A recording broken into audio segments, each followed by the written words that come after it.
PDIP bongkar pertemuan Marwarar Sirait dengan 4 konglomerat hingga resign. Meski tidak secara langsung menjadi sebab Marwarar Sirait keluar dari PDIP usai 25 tahun mengabdi. Namun, 4 sosok konglomerat Indonesia, salah satunya Aguan, asal Palembang menjadi alasannya resign. Keinginan Marwarar keluar dari PDIP lantaran ingin fokus menjadi pengusaha diungkapkan oleh Sekjen PDIP Hasto Kristianto. DPP partai menerima pengunduran diri Pak Ara Sirait. Terlebih dengan kondisi Pak Ara sekarang yang sudah semakin berhasil sebagai pengusaha.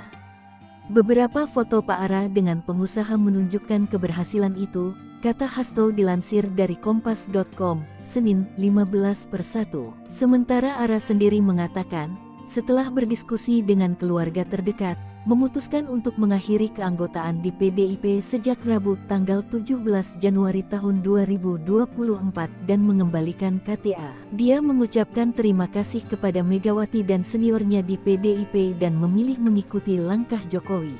Namun, sebelum mundur, Ara mengunggah pertemuannya dengan 4 konglomerat, Jumat tanggal 8 Desember tahun 2023 lalu di Instagram. Sambil makan malam, kami berdiskusi dengan pengusaha senior yang sangat sukses, Pak Aguan, Pak Prayogo Pangestu, Pak Franky Wijaya dan Pak Boy Thohir, ujarnya dikutip Jumat tanggal 8 Desember tahun 2023. Marwarar mengatakan, para konglomerat ini membahas pentingnya IKN Nusantara di Kabupaten Penajam Pasir Utara, Provinsi Kalimantan Timur. Diketahui, Aguan adalah pengusaha asal Palembang, pemilik dan pendiri properti terbesar di Indonesia, Agung Sedayu Group. Lalu, Prayogo Pangestu, pendiri dan pemilik Barito Group, pengusaha asal Kalimantan Barat, pada tahun 1944 yang masuk jajaran orang terkaya di Indonesia. Kemudian Franky Wijaya, merupakan putra dari konglomerat pendiri grup Sinar Mas, Eka Cipta Wijaya.